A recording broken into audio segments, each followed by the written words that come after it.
Thanks for joining us today. I'm Lori Johnson, here to bring you a special edition of CBN News Weekend. Well, you, the viewers, have spoken. Interest in one specific health topic we've covered is always very high, so we decided to bring you an entire show dedicated to the benefits of coconut oil. 5 million Americans currently have Alzheimer's disease, and that number is expected to greatly increase as baby boomers age. But one product may be helping. For some, coconut oil is slowing the progression of Alzheimer's. Take a look. Steve Newport's Alzheimer's disease has slowed considerably. Some of his symptoms even reversed, thanks to an unlikely treatment prescribed by his wife, Dr. Mary Newport, a physician who runs a neonatology ward at a Tampa, Florida hospital. She became determined to help her husband after he failed the so-called Alzheimer's clock test. He drew a few little circles and several numbers just in a very random pattern. Didn't really look anything like a clock. And the doctor pulled me aside and she said, you know, he's actually on the verge of severe Alzheimer's at this point. He's beyond moderate. So that was very, very devastating news. Dr. Newport began learning everything she could about her husband's disease. It appears to be a type of diabetes of the brain. And it's a process that starts happening at least 10 or 20 years before you start having symptoms. And it's very similar to type 1 or type 2 diabetes in that you develop a problem with insulin. In this case, insulin problems prevent brain cells from accepting glucose, their primary fuel. Without it, the cells eventually die. But there is an alternative fuel, ketones, which the cells easily accept. Ketones are metabolized in the liver after you eat medium-chain triglycerides, which are found in coconut oil. So Dr. Newport added coconut oil to Steve's diet. Just 2 weeks later, he took the clock test again, and as you can see, demonstrated stunning improvement. I thought at the time, was it just good luck? Was it a lot of prayer?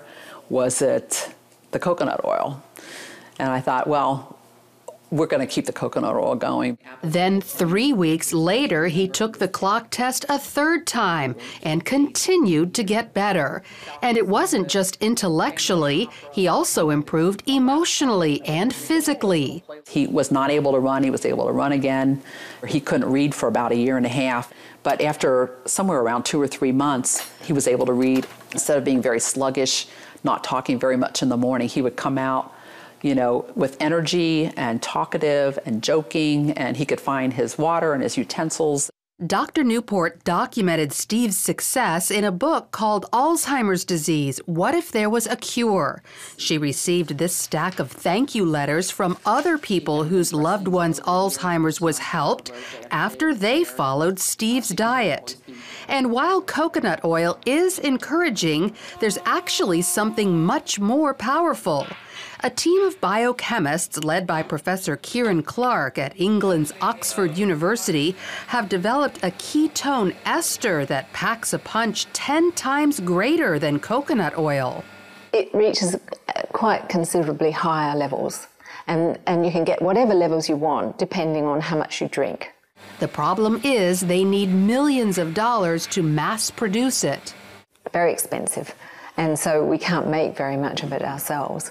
And what we would like is funding so that we could actually scale up and make it. But of course, there's no real profit in manufacturing stuff like that. So until a high-potency ketone ester is available to the general public, coconut oil is still a good ketone source. Just make sure it's pure, non-hydrogenated. Avoid any hydrogenated oil, which is the same thing as dangerous trans fat. Many people avoid coconut oil because they think it's bad for them, but it's actually very healthy. Dr. Beverly Teeter is a researcher at the University of Maryland who specializes in dietary fats. She says years ago, coconut oil was criticized for raising cholesterol. But scientists have since learned there are two kinds of cholesterol, LDL, the bad kind, and HDL, which is very good for you and is the kind coconut oil raises. So they put out the message that it increased serum cholesterol, but the truth of the matter was it was helping the profile of the serum cholesterol. That never has been corrected in the public press, and I think that's the reason people have misconceptions about it. So not only does coconut oil improve your cholesterol levels, Dr. Teeter says the way it helps the brains of some Alzheimer's patients can be extended to people with Parkinson's disease, ALS, epilepsy, dementia, even schizophrenia and autism. And one more thing, coconut oil is a natural antibiotic that also helps kill viruses like HIV and herpes viruses. But the coconut oil tends to keep the bacteria down so that if you're assaulted with the virus, your immune system can concentrate on the virus. It doesn't have to concentrate on 27 other bacteria that you may have been exposed to that day. So consider coconut oil to improve your overall health and perhaps even go so far as to stave off life-threatening diseases. Oh, yeah, that's good. Oh, yeah. Yeah, and we put it in food a lot. If you're someone who has never used coconut oil, stay with us throughout the show. I'll be giving tips on how you can get started and some of the best ways to use it. Well, it's a brutal wasting disease that slowly robs the victim of its life of its victims. ALS, or Lou Gehrig's disease. Patients lose their ability to walk, talk, eat, and eventually their ability to breathe. But now there's hope for ALS victims through a new treatment that's gaining ground. I know, you can do that easy. Deanna Tadone was a beautiful bride and a recent law school graduate when her doctor told her she didn't have long to live. And he said, "You have ALS." And at that moment, I felt like I left my body. Deanna's father, an orthopedic surgeon, was shocked by what little help was available. We took her to all the various citadels that specialize in ALS. And to my chagrin, there was nothing that could be done for her. Unable to accept defeat, Dr. Tadone devoted himself to developing a treatment to help his daughter. I call myself the resident guinea pig. Finally, one worked, meaning it significantly slowed the progression of Deanna's ALS. He calls it the Deanna Protocol. It consists of supplements like AKG. So we put her on the AKG, and then we ran out of it. Within one day, her tremors became unbelievable. Okay. Put her back on it, got some more, put her back on it, the tremors subsided. Dr. Tadone chronicled his daughter's success online. Soon dozens of other people with ALS tried the Deanna Protocol and experienced similar results. People like Anthony Topazzi, the former president of the Mississippi Power Company. 6 months ago, I had a problem with excess saliva. I don't have that problem today. My voice is better than it was. It's not perfect, but it's better than it was. I couldn't drink water or take a pill without feeling like I was going to choke to death. Today I'm taking probably 30 pills a day. I don't even think about it. I could only eat soft food 6 months ago. I'm eating steak, ribs, anything I want today. Of the people who tried the Deanna Protocol, 75% report it slowed the progression of their ALS and reduced symptoms such as twitching and difficulty walking. Interest in the Deanna Protocol led researchers at the University of South Florida to study its effects on mice with ALS. It's important to recognize that the animal model that we use is very aggressive and is probably significantly more aggressive than the human form of ALS. The mice on the Deanna protocol had improved neurological scores, increased motor function, and most importantly, survived longer than the mice who weren't. I think it's pretty remarkable that, there's hundreds of drugs and, experimental compounds that are being screened with this animal model. And relative to what's out there, I think, this is proven to be probably the most effective thing out there that's readily available to the general public and to ALS patients. Results of the Deanna protocol mouse study were published in 2 leading medical journals. To me, it's a very important finding, and I think doctors, neurologists need to acknowledge the results of this study and the feedback from patients, and I think they should recommend it as a therapeutic option for their patients. So while a cure for ALS appears to be a long way off, some patients are at least able to slow the progression of the disease with the Deanna protocol. If you're interested in learning more about the Deanna protocol, Dr. Tadone has written a book about it called The Deanna Protocol, Hope for ALS. It's available for sale through Amazon and other booksellers. Up next, find out how you can help your health when we talk with one of the leading researchers in coconut oil therapy.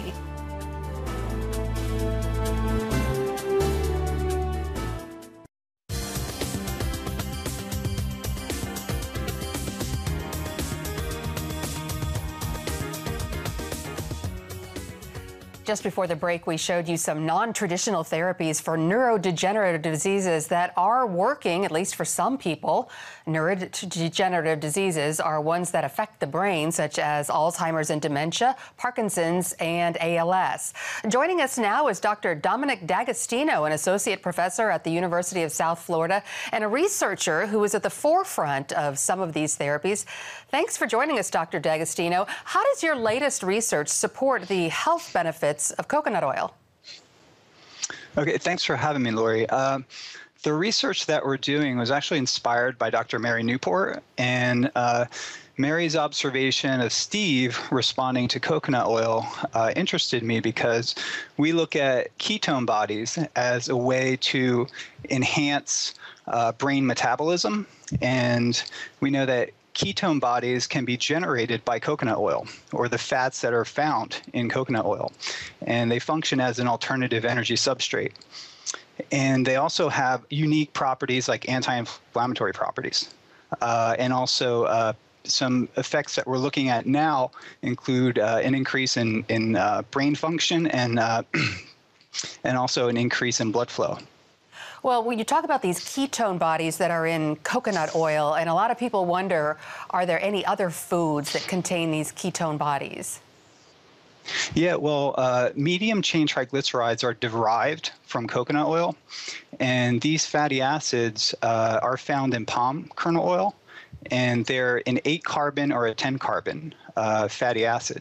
And when they're ingested, they produce ketone bodies through liver metabolism. So what we're interested in doing is actually harnessing the kind of the ketogenic potential of coconut oil by further developing, ketone supplements that are concentrated forms of coconut oil in the form of caprylic triglyceride, which is a fatty acid in coconut oil, and concentrating this and delivering it in a way that can that when it's metabolized by the body, it elevates these ketone bodies to a level that has been shown to enhance brain energy metabolism and deliver beta-hydroxybutyrate and acetoacetate, which have been known to function as an alternative energy substrate that can more or less replace glucose as a primary source of energy for the brain. And this has an important function in neurodegenerative diseases because all neurodegenerative diseases are in some way associated with impaired glucose metabolism in the cell. So what ketone bodies do when they're elevated is that they restore a defect in metabolism, whether it be at the transporter level or the enzymatic level or the mitochondrial level. So it actually enhances mitochondrial ATP production, ATP being the currency of energy metabolism. That's very exciting. What further research are you doing specifically on the Deanna protocol for ALS sufferers? So with the Deanna protocol, we're working very closely with the foundation, Winning the Fight Against Neurological Diseases. And as a member of the Scientific Advisory Board, and there are several members, we are kind of we're looking at the Deanna protocol in a way to enhance and further augment its function. So we previously published a paper in PLOS One showing enhanced neurological score, improved motor function, and survival in an ALS mouse model that best represents the disease process. And we're also looking at the effects of the Deanna protocol in the way it enhances metabolic activity and mitochondrial function. The next step is to a proof of concept. We have an enzyme that we're looking at that when it's delivered, it can help break down glutamate. And we know that glutamate contributes to neurodegeneration. So at this point in time, we're combining the two together, the Deanna protocol and the enzyme therapy. Fantastic. Well, thank you so much for being with us, Dr. D'Agostino, and best of luck to you with your research. Thanks for having me, Lori. They're helping patients regain confidence and strength. Find out what some doctors are doing to help slow the process of Alzheimer's when we come back. As we mentioned earlier, more than 5 million Americans struggle with the terrible disease known as Alzheimer's. Although there is no cure, doctors are finding new ways to help some people slow it down. Alzheimer's patients undergo mind training here at Carrick Brain Center. For 2 weeks, they encounter exercises designed to reignite the brain's areas of memory and personality. We've had patients that have resumed driving. We've had patients that are remembering their grandchildren for the first time in years. For example, a patient focusing on a dot while moving their head can improve connectivity in parts of the brain that have deteriorated. In this exercise, Alzheimer's patients experience different kinds of motion, which stimulates the vestibular area of the brain and reawakens memories. After her Alzheimer's diagnosis, Rosalie Kriesel gave up baking, although she used to love it. How's that? Good? That's all right. Okay. After spending time here, Rosalie regained enough confidence to make cookies and a cake. That really helped to start with, you know. We could really see a change, and her personality was better. She was more bubbly. So she kind of got her personality back. Jean Jones experienced terrible anxiety because she confused her nightmares with reality. That's gone now. So it's made it wonderful, really. And that was really hard on me as a caregiver, trying to be understanding with that and explaining to her 15 to 20 times a day that that's not really what happened, that was just a dream that you had. While these stories are encouraging, doctors want families to be realistic about the results. And the thing I can say is they're not degenerating at the rate that the disease normally declines at, which I think is very, very important, because the biggest thing that we want to do is increase function enough to where they can interact with their family and then not lose that as fast. Because everybody wants that extra minute, that extra hour, that extra day, that extra month. And if we can give those things, then I feel like that we're restoring some humanity that they just didn't have before. After patients leave the center, it's crucial they keep their minds working. So whether that's doing things on our iPhone or whether that's doing crossword puzzles, stimulating conversation, not necessarily just being in front of the television, watching the television, but actually talking about topics. Those are the things that are really going to help to really activate the brain. The right diet can also play a key role in slowing down the progression of Alzheimer's. Well, a good brain diet is usually pretty low in grains. So a lot of the processing and chemicals and other things that we use to allow us to take grains from the field into the supermarket and keep it alive, some of those things are just not, very good for the brain. In addition to grains, patients should steer clear of packaged foods containing trans fats. Research from the University of Oregon shows that people who consume trans fats, also called hydrogenated oils, perform worse on thinking and memory tests, plus had smaller brains.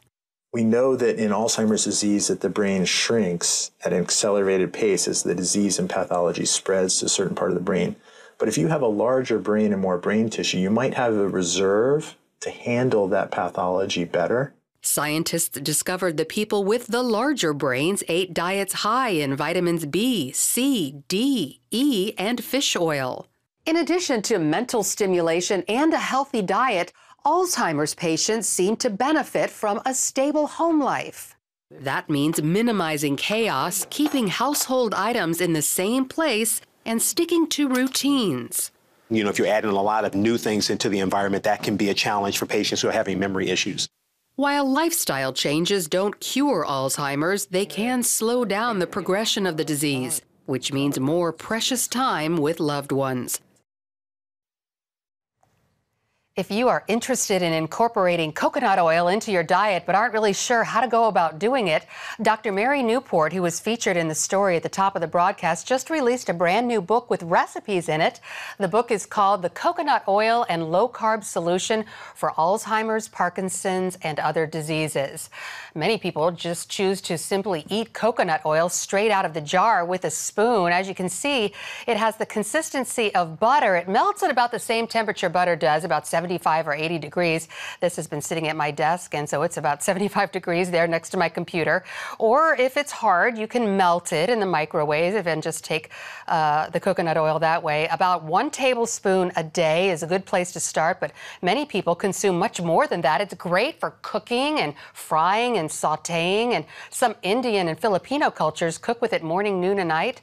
Coconut oil is very popular as a beauty product as well. You can put it right on your skin or in your bath water. Well, thanks for joining us for CBN News Weekend. We hope you have a great one, and we'll see you next time.